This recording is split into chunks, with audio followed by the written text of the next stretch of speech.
Kata Abu Bakar As-Siddiq, al-ibadu salah satu sinfin. Hamba-hamba Allah itu ada 3 kelompok, ada 3 golongan. Salah satu asnafin, 3 golongan ini siapa saja? Yang pertama adalah golongan yang menyembah Allah dengan cara takut kepada Allah. Golongan yang menyembah Allah karena takut kepada Allah.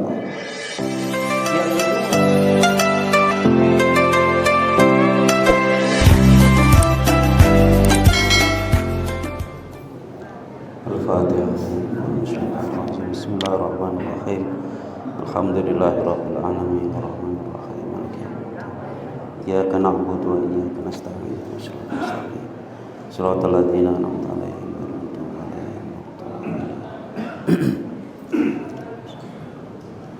Assalamualaikum warahmatullahi wabarakatuh.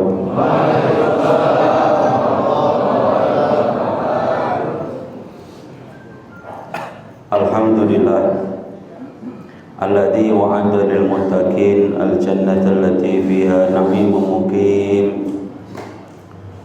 Asyhadu an la ilaha illallah wahdahu la syarika lah wa asyhadu anna sayyidana Muhammadan abduhu wa rasuluhu ad-da'i ila ad-dinil qawim.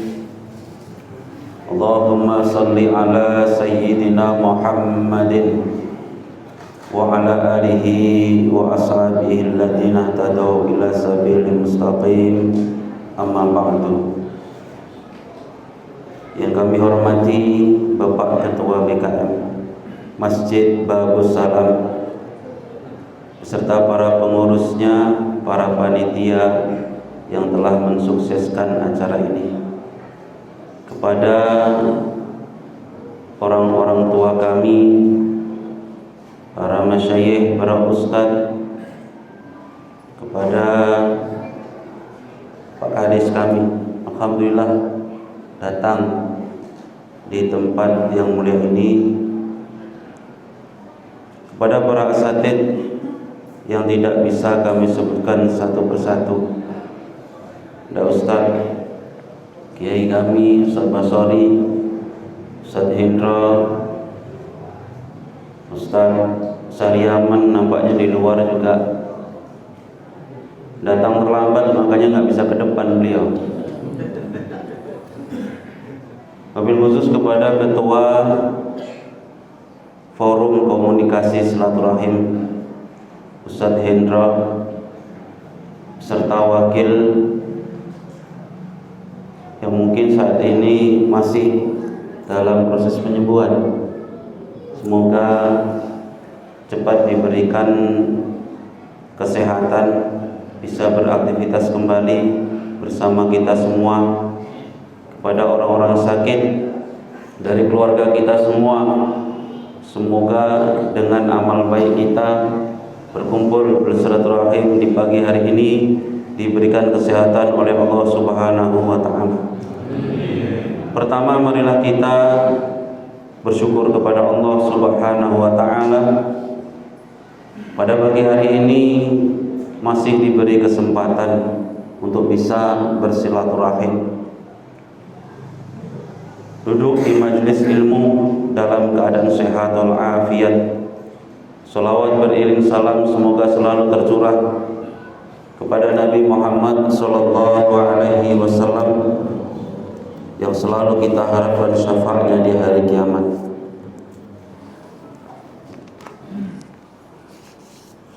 Bapak Ibu yang mulia, tak terasa kita sudah mau ganti tahun. Iya Pak Bu, ganti tahun.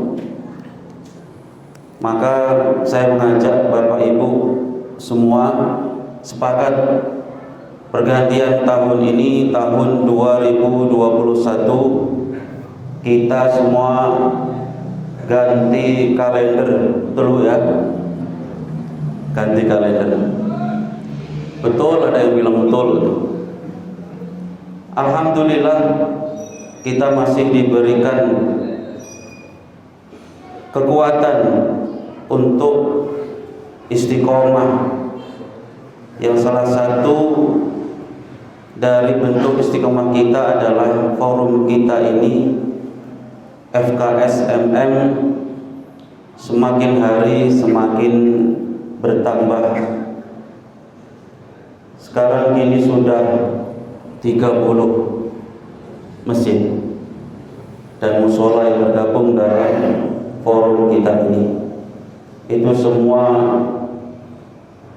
adalah bentuk dari istiqomah kita untuk menjalankan perintah-perintah Allah, yaitu bersilaturahim dan tetap bersatu, saling membantu dalam kebaikan. Bapak Ibu yang mulia, saya ingin menyampaikan sedikit saja karena ini sambutannya pun sudah banyak, nanti sebentar lagi sudah jam 7. Jadi paling ngajinya cuma setengah jam. Insya Allah apa nanti disampaikan bisa menjadi manfaat untuk saya pribadi dan Bapak Ibu sekalian. Dalam kitab Nasaihul Ibad, Abu Bakar As-Siddiq itu mengatakan, yang makalah ini merangkum untuk kita semua, karakter kita semua dirangkum dalam makalah Abu Bakar As-Siddiq. Siapapun orangnya, dimanapun dia, orang mukmin yang beribadah menyembah kepada Allah, itu bentuknya ya 3 macam ini yang dirangkum oleh Abu Bakar As-Siddiq. Apa kata beliau? Kata Abu Bakar As-Siddiq, al-ibadu salah satu sinfin. Hamba-hamba Allah itu ada 3 kelompok, ada 3 golongan. Salah satu asnafin, 3 golongan ini siapa saja? Yang pertama adalah golongan yang menyembah Allah dengan cara takut kepada Allah. Golongan yang menyembah Allah karena takut kepada Allah. Yang kedua, golongan yang menyembah Allah karena dia mengharapkan balasan surga, mengharapkan rahmat dari Allah Subhanahu wa ta'ala. Dan yang ketiga adalah golongan yang terakhir, hamba-hamba Allah yang menyembah kepada Allah dan dia tidak mengharapkan apapun, dia hanya ingin mendapatkan cinta dari Allah Subhanahu wa ta'ala. Maka di antara 3 ini, semua kita ini pasti masuk dalam salah satunya. Kalau tidak yang pertama, pasti yang kedua. Kalau tidak yang kedua, pasti yang ketiga. Maka kita nanti introspeksi diri. Berhubung ini juga akhir tahun, maka kita juga harus introspeksi diri. Kita ini termasuk yang mana? Yang golongan pertama, kedua, atau yang ketiga? Dan ketiga ini ada ciri-cirinya, supaya kita nanti lebih jelas, lebih tahu kita termasuk kelompok yang mana. Maka kita sebutkan ciri-cirinya. Kata Abu Bakar As-Siddiq, ciri-ciri yang pertama, orang yang menyembah Allah karena dia takut kepada Allah. Itu ciri-cirinya, dia itu selalu menghinakan dirinya, merendah, tak pernah sombong, dia itu selalu menganggap orang yang di hadapannya itu lebih daripada dirinya sendiri. Dia itu selalu menganggap banyak dosa-dosa dia dan selalu menganggap sedikit kebaikan-kebaikan yang ia lakukan. Ini ciri yang pertama. Orang yang menyembah Allah karena takut kepada Allah, ciri-cirinya satu, dia selalu menganggap keburukannya itu banyak, kebaikannya sedikit, dan orang yang dihadapinya itu lebih baik daripada dirinya sendiri. Dan biasanya orang yang seperti ini itu pesimis, merindingan, takut. Nah, orang yang seperti ini itu juga mendapat posisi yang sangat baik di sisi Allah Subhanahu wa taala. Bahkan dulu ada wali besar yang beliau ini tidak pernah menganggap dirinya lebih baik dari siapapun. Ketika dia bertemu dengan anak kecil, seorang wali besar ini, dia berpikir, anak kecil ini umurnya masih sebentar, lebih tuaan lagi saya. Itu berarti dosanya masih sedikit, dan saya lebih tua berarti dosa saya lebih banyak. Ketika bertemu dengan orang yang lebih tua, dia berpikir lagi, orang ini lebih tua daripada saya, berarti kebaikannya pun lebih banyak daripada saya. Kebaikan saya baru sedikit. Nanti jumpa dia dengan orang yang lebih alim, dia tetap memposisikannya lebih mulia daripada dirinya. Orang alim ini beribadah dengan ilmunya, dan saya belum bisa beribadah dengan ilmu seperti beliau. Bahkan berjumpa dengan orang bodoh sekalipun, dia tetap berpikir, jikalau orang bodoh ini berbuat salah, dia berbuat salah tapi tidak mengetahuinya, dosanya lebih mudah diampuni. Tapi aku kalau berbuat salah dengan sadar, maka dosanya lebih berat. Bahkan ini orang wali kalau jumpa sama orang kafir pun, orang kafir, dia masih sempat memposisikan orang kafir itu lebih baik daripada dirinya. Memang saat ini dia tidak beriman, tapi Allah yang membolak-balikkan hati, mampu membuat dia beriman sebelum dia wafat nanti. Kemudian Allah buat dia husnul khotimah, dan saya tidak tahu bagaimana akhir dari hayatku.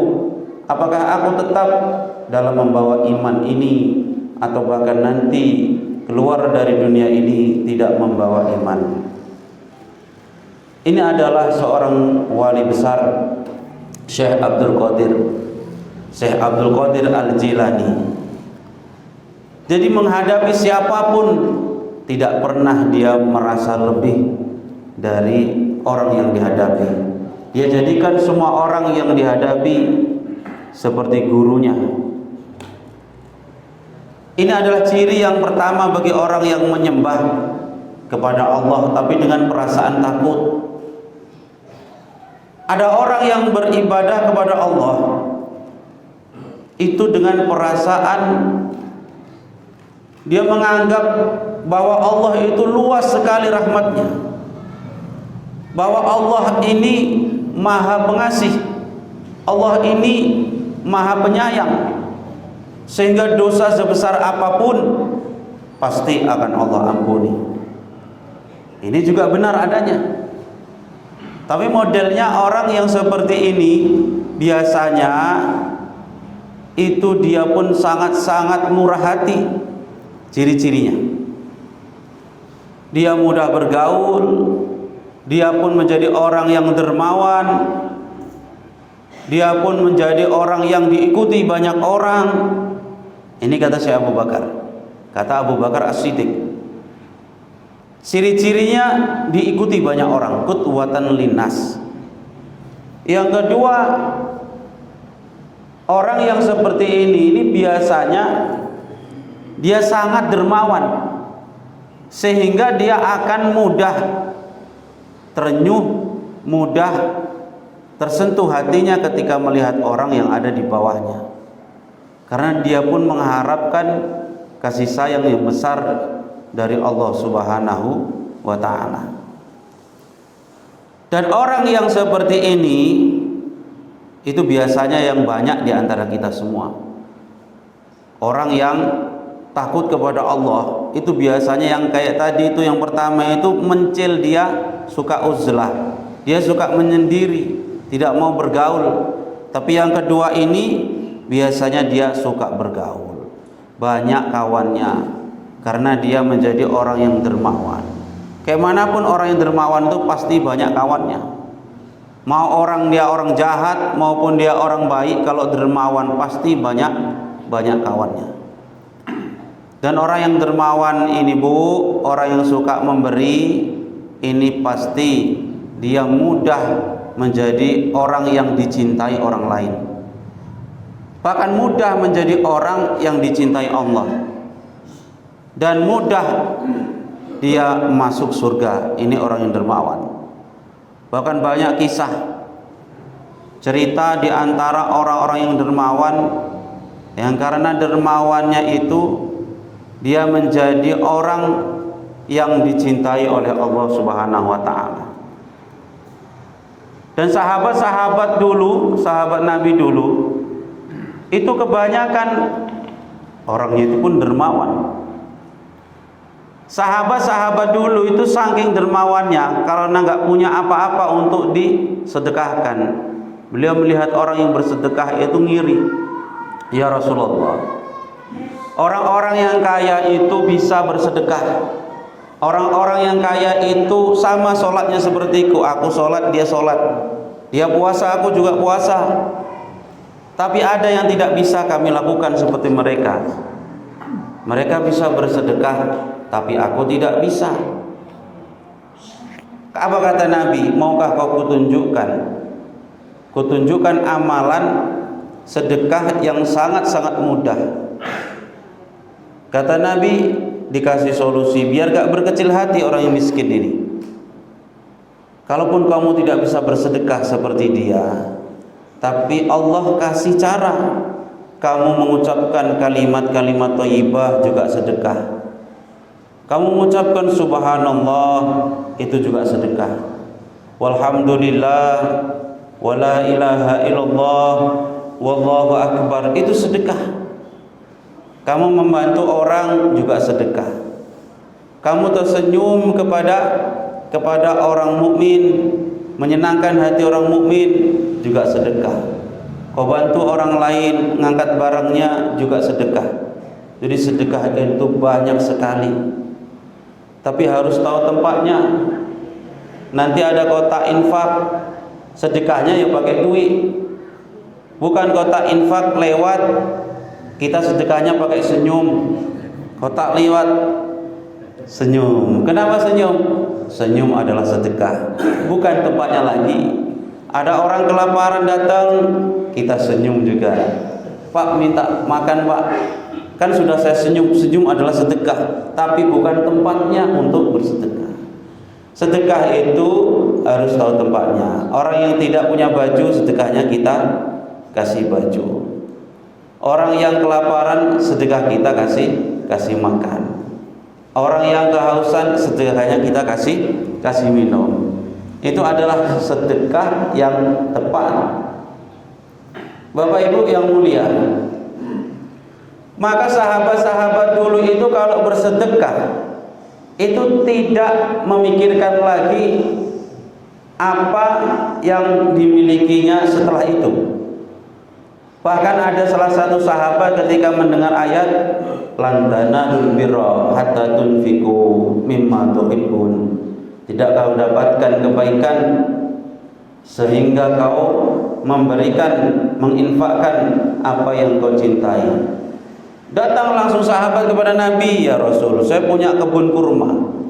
Itulah kebun yang paling saya sukai. Maka saya ingin menifakkan itu, mewakafkan itu untuk umat Islam. Akhirnya kebun kurma yang luas, yang paling disukai itu diberikan kepada umat Islam. Itu sahabat-sahabat dulu. Bagaimana Abu Bakar ketika pada perang Tabuk? Perang Tabuk itu perang waktu paceklik. Datang Abu Bakar As-Siddiq ini yang membuat makalah ini tadi, beliau kasihkan semua hartanya untuk keperluan perang. Ditanya, apa yang kau sisakan untuk keluargamu? Sahabat Abu Bakar menjawab, aku sisakan, aku tinggalkan untuk keluargaku Allah dan Rasulnya. Apakah Abu Bakar As-Siddiq tidak memikirkan keluarganya? Jelas memikirkan. Dan Abu Bakar As-Siddiq tidak lantas menyedekahkan itu dengan semau-maunya, pasti sebelumnya sudah musyawarah dengan keluarganya, karena anak istrinya adalah orang-orang baik semua, ya ikhlas-ikhlas saja. Tapi ini lain kalau kita yang bersedekah. Kalau mungkin kita jual semua harta kita untuk keperluan agama ini, pasti ada yang protes. Kalau enggak anak kita, pasti istri kita protes. Kalau enggak istri kita, pasti saudara kita pun protes. Saudara kita diam, mertua kita protes, orang tua kita protes. Karena Abu Bakar dikelilingi orang-orang baik semua, maka harta dikasihkan semua untuk agama ini dan semua setuju. Bapak Ibu yang mulia, yang ketiga adalah orang yang menyembah Allah dengan perasaan cinta kepada Allah. Kalau sudah cinta, ini tidak ada batasnya.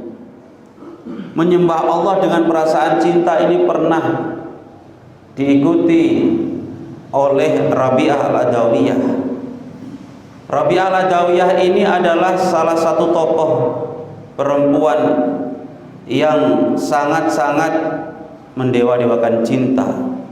Bahkan dia ibadah pun ketika sujud tidak pernah tidak menangis.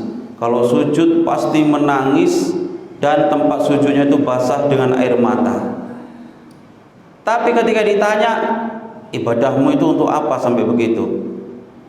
Dia menjawab, ibadahku ini bukan karena takut neraka, bukan karena ingin masuk surga, tapi ibadahku ini karena ingin mendapat cinta dari Allah Subhanahu wa ta'ala. Bapak Ibu yang mulia, dari tiga yang sudah disebutkan tadi, kalaupun kita masuk dari golongan yang pertama, itu juga bagus. Artinya kita beribadah kepada Allah karena takut kepada Allah. Dan ini juga harus kita lakukan walaupun kita misalnya tidak atau jarang melakukan maksiat. Tapi kalau kita beribadah, posisikan kita takut kepada Allah.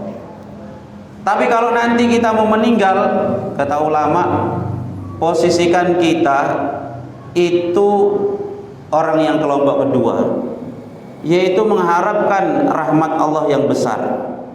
Ketika mau meninggal, sudah nazak, maka besarkanlah harapan kita atas rahmat Allah Subhanahu wa ta'ala. Karena kita dilarang meninggal dalam keadaan suudzon. Kita kalau meninggal harus dalam keadaan husnudzon kepada Allah Subhanahu wa ta'ala. Aku ini pasti diampuni oleh Allah, nanti aku pasti mendapat surga, aku ini pasti, gitu. Jadi kita meninggal itu dalam keadaan senang. Ini yang diajarkan oleh ulama.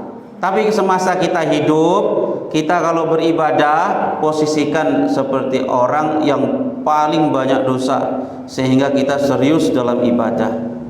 Kalau kita mau meninggal, posisikan kita seperti orang yang ingin mendapat ampunan dari Allah Subhanahu wa ta'ala. Jangan kita meninggal dalam keadaan kita suudzon kepada Allah Subhanahu wa ta'ala. Memang ketika kita mau meninggal, Kita semua akan diperlihatkan oleh Allah tempat kita. Semua orang akan diperlihatkan di mana dia akan berada nanti. Falaula idza balagatil hulqum wa antum hina idzin tandurun. Kalaulah nanti sudah sampai ruh di dalam tenggorokan dan kalian akan melihat, wa antum hina idzin tandurun, kalian akan melihat tempat di mana kalian akan berada. Maka orang-orang yang beriman akan diperlihatkan oleh Allah tempatnya nanti di surga. Sehingga ada ketika Nabi bersabda, orang yang mukmin ketika sudah nazak, ketika sudah sakaratul maut, tidak ada sesuatu apapun yang lebih disukai daripada meninggal itu tadi. Tidak ada suatu apapun yang lebih disukai daripada meninggal. Ya Rasulullah, mana bisa seperti itu? Mana mungkin kita semua akan suka mati? Karena ketika kita sudah nazak atau sakaratul maut, Allah akan menghilangkan seluruh gemerlap dunia ini dari pikiran kita. Yang kita nampak hanya dua, antara surga dan neraka. Tapi jika kita orang beriman, yang ditampakkan adalah surga, sehingga kita hanya ingin mendapatkannya dan dicabut oleh Allah dalam keadaan melihat surga. Amin Allahumma amin. Wis ngantuk. Kalau ngaji bahasa kayak gini pasti orang bosen. Gak ono guyune, gak ono bercandai, lempeng ae. Wes iki pesan untuk 2021 nanti. Bapak Ibu yang mulia, mari kita jadikan sisa umur kita ini menjadi lebih baik. Di akhir zaman ini banyak fitnah, pasti banyak ujian-ujian yang akan kita alami sebagai umat Islam. Yang kita banyak dizolimi, pemerintah kita mungkin kurang berpihak nampaknya. Karena kalau nampaknya ini bisa jadi benar, bisa jadi tidak benar. Tapi kita yang merasakan dalam hati kita masing-masing, apakah pemerintah kita berpihak kepada kita atau tidak. Tapi saya pribadi bermohon supaya 2021 itu kita semua husnuzon kepada Allah, husnuzon kepada makhluk, husnuzon kepada pemerintah kita. Tidak ada ruginya kita itu selalu husnuzon. Dan inilah yang diajarkan oleh Nabi kita. Inilah yang diajarkan oleh ulama-ulama kita, selalu husnuzon. Jadi dulu itu ada orang, ini cerita Pak ya, supaya ngantuknya agak hilang sedikit. Orang ini selalu husnuzon kepada Allah. Sampai gara-gara husnuzonnya ini dia dipenjara. Gara-gara husnuzonnya dia dipenjara. Dia ini adalah penasehat raja yang sangat bertakwa. Suatu ketika rajanya itu bermain kuda sambil memainkan pedang. Ketika bermain pedang, tersungkur kuda itu. Tangannya terkena pedang, putus. Penasehat raja ditanya mengenai keadaan raja ini. Tapi karena penasehat ini orang yang bertakwa, dia selalu husnuzon kepada Allah, dia pun nasihatnya husnuzon juga. Wahai rajaku, mungkin tangan Anda putus ini karena terbaik, inilah yang terbaik untuk Anda. Orang kalau sudah celaka dibilangi kayak gitu, itu biasanya nggak enak, pasti marah. Kok terbaik? Ini jari saya ini putus, kau bilang ini yang terbaik untukku. Iya sang raja. Marah dia, sekejap langsung disuruh menjarakan ini penasihat. Pengawal penjara orang ini. Dia sudah bilang bahwa tangan saya putus ini terbaik katanya. Begitu di penjara dia pun bilang lagi, alhamdulillah, saya di penjara ini pun yang terbaik bagiku. Karena memang orang yang selalu suatu ketika dia pergi bersama penasehat yang baru. Penasehat yang baru diambil dan diajak keluar untuk berburu ke hutan. Kebiasaan sang raja ini kalau berburu ke hutan, dia tak mau dikawal oleh prajurit. Yang ngawani cuma penasehat yang sangat dipercaya ini. Dan penasehatnya tadi baru karena yang lama di penjara. Akhirnya di tengah hutan dia ditangkap sama orang pedalaman, orang primitif. Ditangkap mau dipakai sesembahan, dipakai tumbal. Ketika diperiksa, ini jasadnya lengkap apa enggak? Ternyata yang penasehat tadi jasadnya lengkap, enggak ada yang cacat. Wah, ini bisa dipakai tumbal ini. Ditangkap, disembelihlah siapa? Penasehat yang baru tadi. Yang raja ini diperiksa, tangannya ada yang putus tadi. Wah, ini enggak layak ini jadi tumbal. Udah lepaskan aja lah. Putus pula tangannya, nanti dewa kita marah. Dilepaskan, pulang ini yang rajanya. Bersyukur-syukurlah dia di jalan sambil pulang. Untunglah tanganku. Kalau sempat tadi masih utuh, habis aku.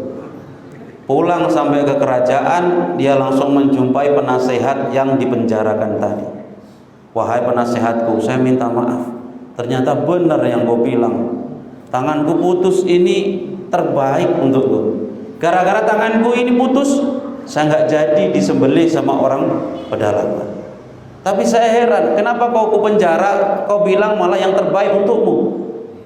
Kan kau ke penjara. Iya wahai rajaku. Udah tahu kan? Kalau saya tidak engkau penjara dan saya ikut berburu bersama engkau, ngawani engkau, pasti saya juga sudah jiun sembelih sama orang primitif tadi. Maka Bapak Ibu, satu yang harus kita miliki di tahun 2021, husnuzon kepada Allah. Husnuzon ini pernah terjadi juga. Orang itu pernah seseorang pada zaman dulu didatangi seorang perampok. Didatangi kelompok perampok. Perampok ini kemalaman, baik pula dia. Kemalaman dia ngetuk pintu, dia nggak mau merampok tapi malah mau bermalam di situ. Jadi kata orang yang ditinggal di rumah itu, karena dia tamu, langsung disambut baik. Silakan duduk. Nah, ini orang baik. Perampok pun disambut. Silakan duduk. Dikasih minum, dikasih apa? Sehingga orang ini mau berpikir jahat pun tidak jadi. Ini orangnya baik pula ini. Disuguhi kan gitu. Adab kita kalau ada tamu kan khidmah ikram kepada tamu. Disuguhi, dikasih makan, tempat tidur dibersihkan. Silakan nanti tempat tidurnya di situ ya, bapak-bapak. Nanti setelah makan ini minumnya, nanti jangan lupa tempat tidurnya di situ. Silakan dienakkan. Kami tinggal istirahat. Begitu tengah malamnya mikir perampoknya, ini kalau mau dirampok orangnya pun baik, gimana nih? Dari situ orang yang husnuzon ini tadi malah minum, bekas minumnya perampok ini nggak dibuang karena saking menghormati tamu. Bekas minumnya ini nggak dibuang. Akhirnya bekas minumnya ini diminum sama orang ini. Semoga ini menjadi obat. Kebetulan saya pun lagi sakit. Diminum, baca bismillah. Pulang perampok ini sembuh orang itu. Gara-gara husnuzon kepada Allah. Jadi kadang kita ini diberikan keutamaan dari Allah itu bukan karena kebaikan kita. Bukan karena kebaikan orang yang kita beri, tapi gara-gara husnuzonnya kita kepada Allah Subhanahu wa ta'ala. Maka ilmu husnuzon ini jangan pernah hilang dari diri kita, apalagi di zaman yang sudah banyak fitnah seperti ini. Di akhir-akhir ini banyak orang-orang awam itu mencaci ulama, menjelekkan ulama, banyak yang mengkritik ulama.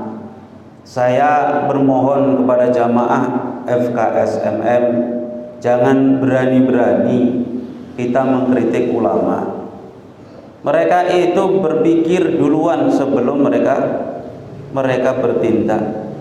Kalaupun itu tidak sama dengan yang kita pilih, maka kita harus hormati. Kita harus hormati. Apalagi di akhir-akhir tahun begini, pasti ada perbedaan ulama masalah hukum. Kayak kemarin tanggal 22 Desember, banyak itu yang tanya sama saya, bagaimana sih Ustadz hukumnya begini merayakan hari ibu.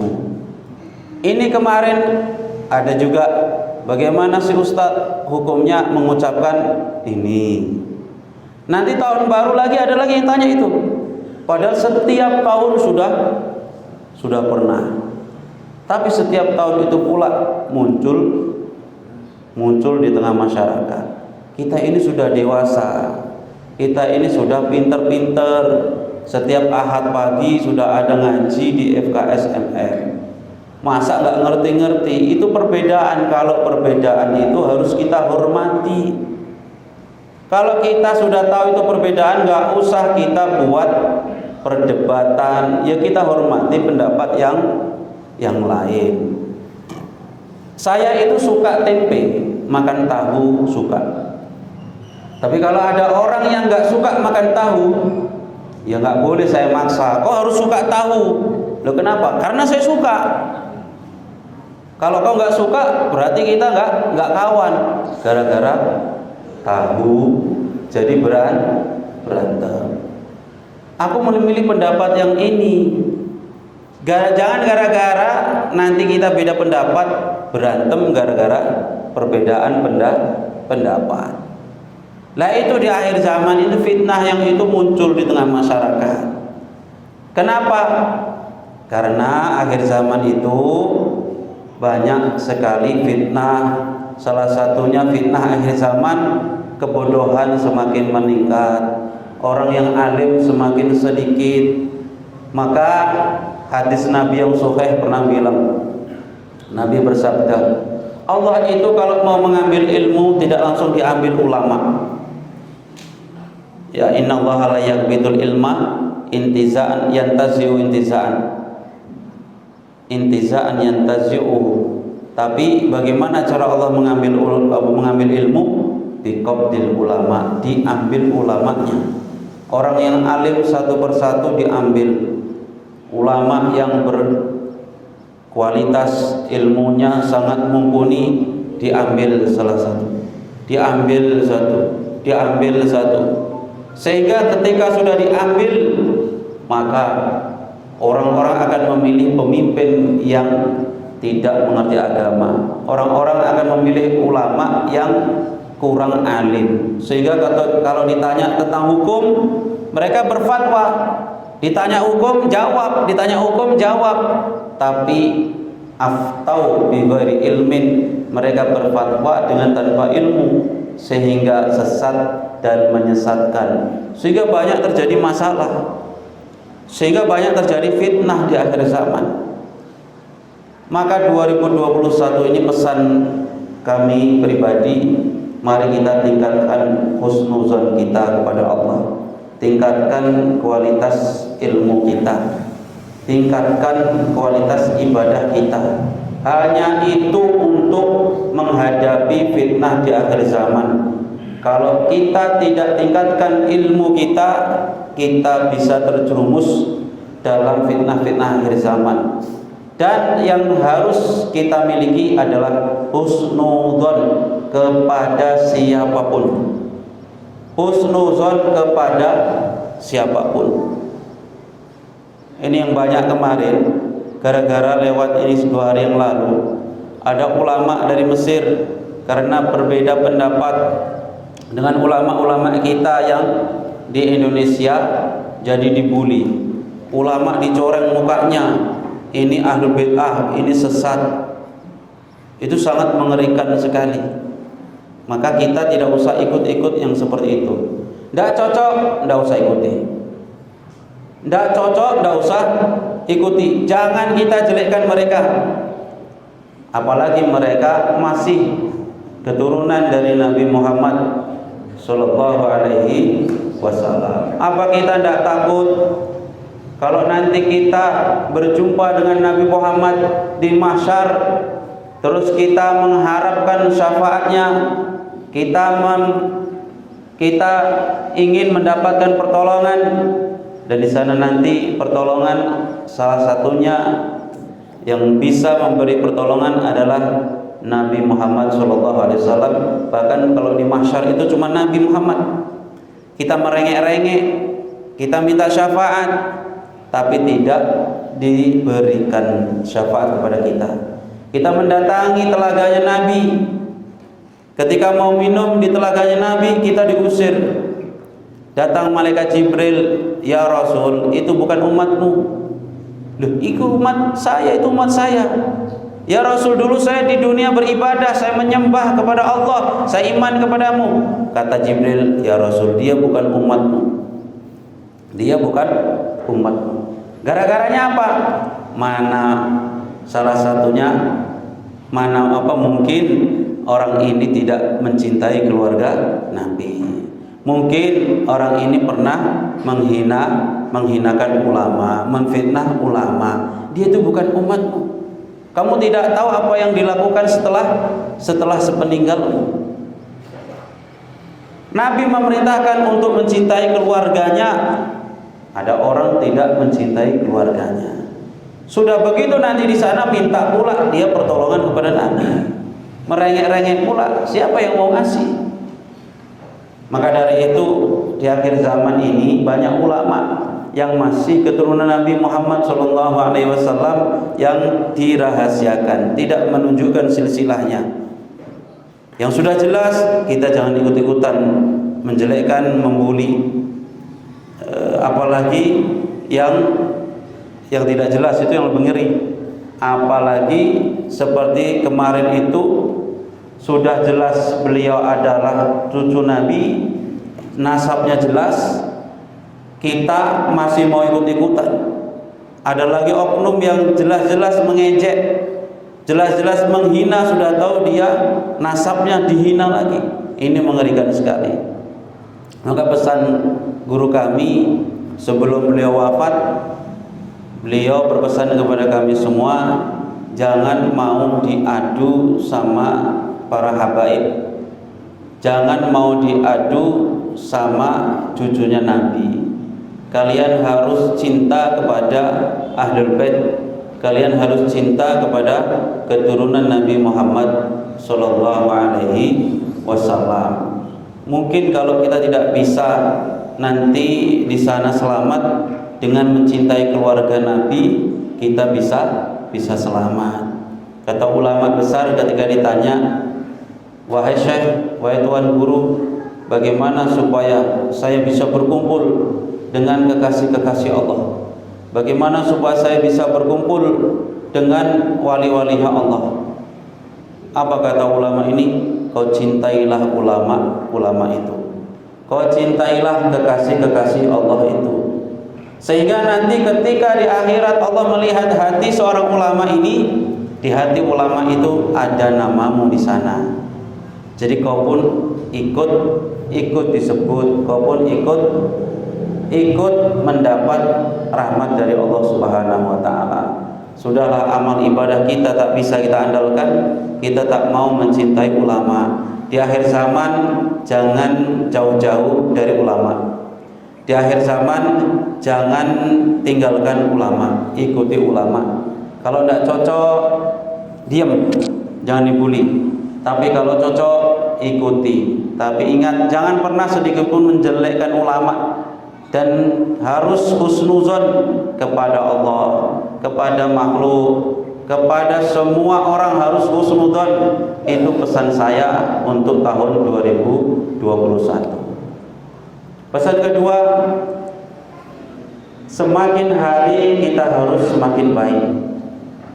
Ya, semakin hari kita harus semakin baik. Kalau ingin jadi orang yang beruntung, jangan tetap 2020 sama 2021 sama ibadahnya. Ibadahnya 5 waktu sudah lengkap, alhamdulillah, ditingkatkan lagi. 5 waktu ada sholat sunnah, yaitu sholat sunnah rawatib yang mengikuti sholat fardu. Kalau sudah bisa sholat rawatib, ditambah lagi sholat duhanya. Kalau sudah bisa sholat duha, ditambah lagi sholat tahajudnya. Begitu juga seterusnya kebaikan-kebaikan yang kita lakukan di tahun yang akan datang harus kita tingkatkan. Jangan jadi orang yang sama tahun ini sama tahun depan. Itu justru orang yang rugi.